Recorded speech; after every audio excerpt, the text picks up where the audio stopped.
I'm gonna give you the 5 best body weight exercises that you can use to improve your wrestling, and we're gonna start right now.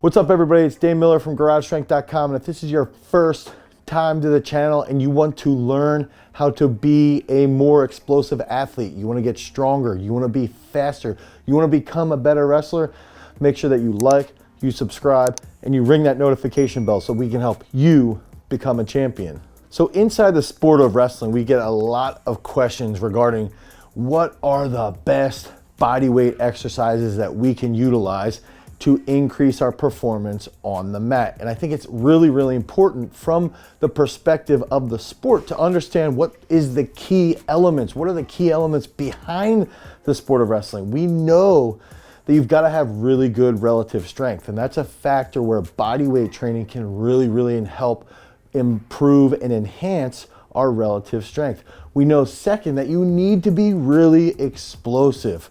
For athletes that are wrestlers need to be extremely explosive on the mat. They need to be able to react very, very quickly to different movements on the mat that their opponent might be partaking in. On top of that, we've got to have very good endurance.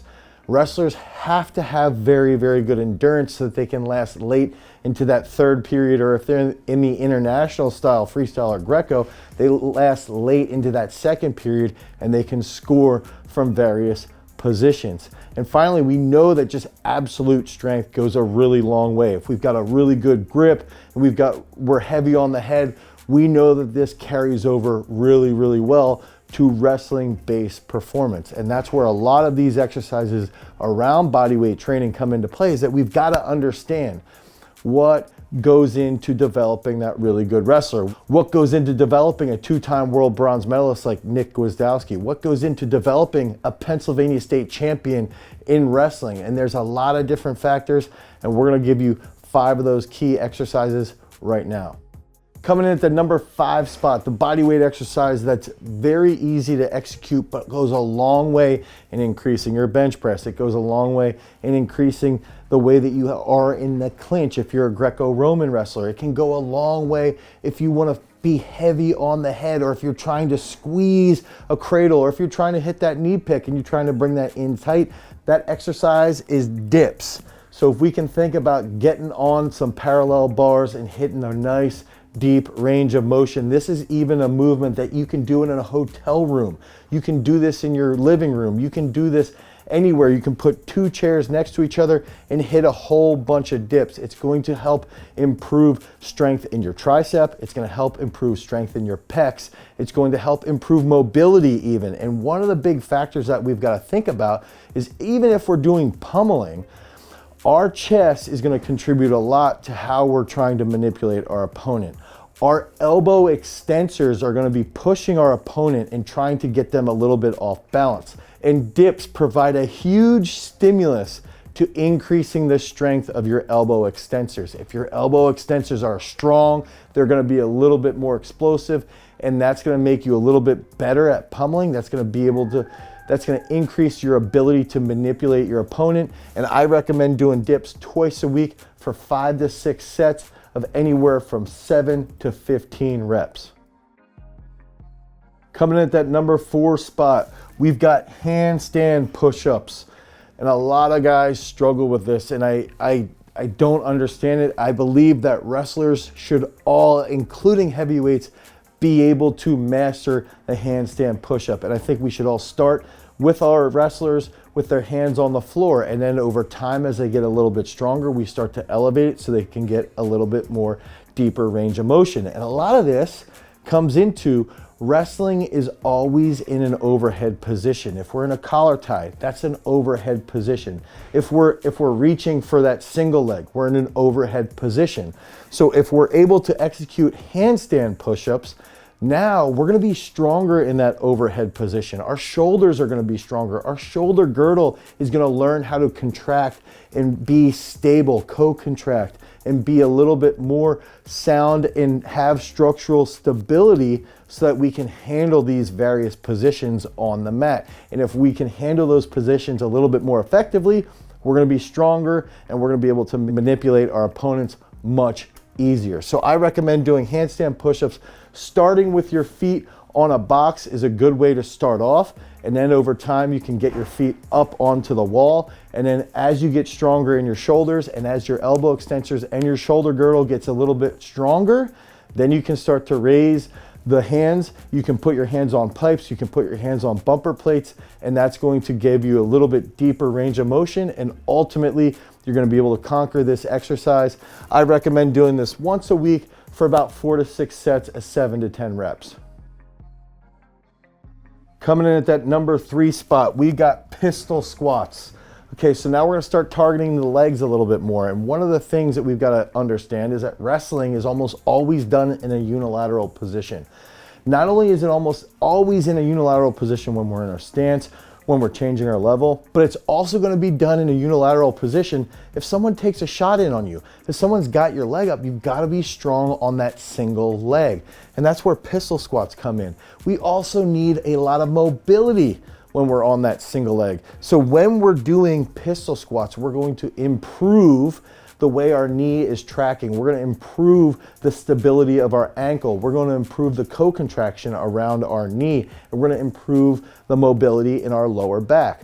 So if our ankle is a little bit more mobile, now we're gonna be able to get to a deeper position. If our hips are more mobile, we're gonna be able to change our level more effectively. And on top of that, if you can think about it, if somebody hits a nice shot on you, a nice high crotch, and you're trying to defend yourself, a position you're gonna get into, if you might hit a switch, and if you hit that switch and you're in a really deep position that's mobile, it mimics the pistol squat. So if you hit a switch to defend that nice high crotch, now you're actually stronger in that position and you're turning that defensive move into an offensive takedown. So that's one of the key factors behind understanding and utilizing a pistol squat.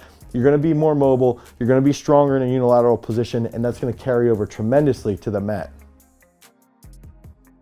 Coming in at that number 2 spot, we got pull-ups. And I think that everybody knows in the sport of wrestling, there's tons and tons of pulling. There's tons of overhead work that has to go into conquering your opponents.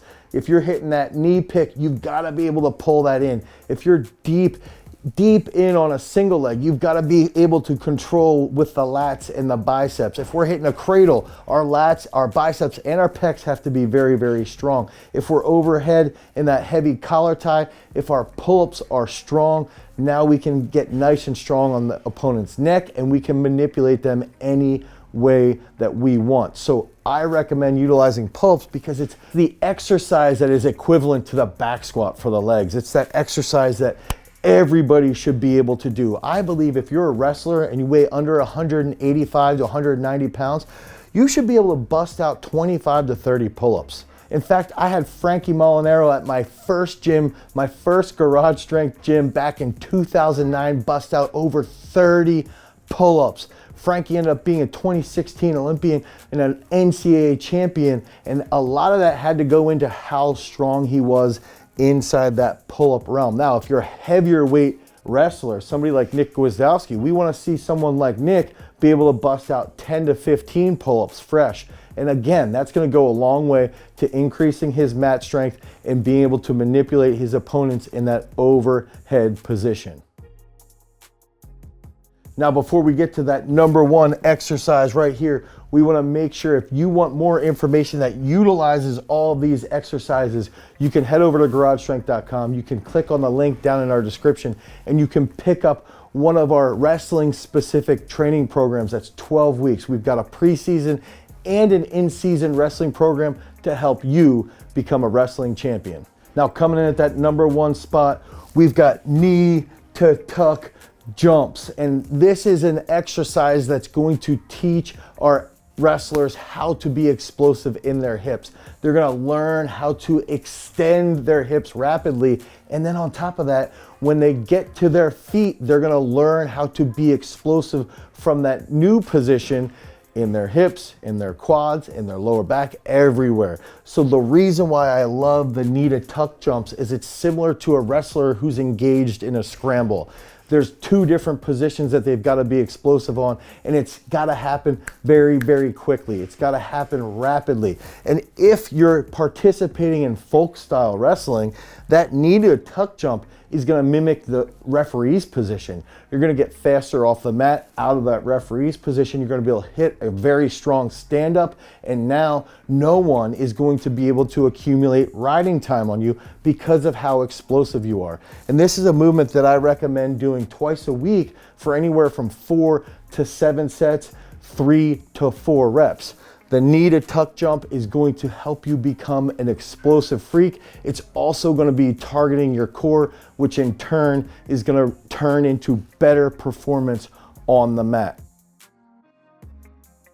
So utilize all of these exercises inside of your wrestling specific program. If you need help with a wrestling specific program, head over to garagestrength.com. You can click on the link below and pick up our in-season or our pre-season wrestling-based training. If you want more information about wrestling, you can click on this video right here. Until next time, guys, peace.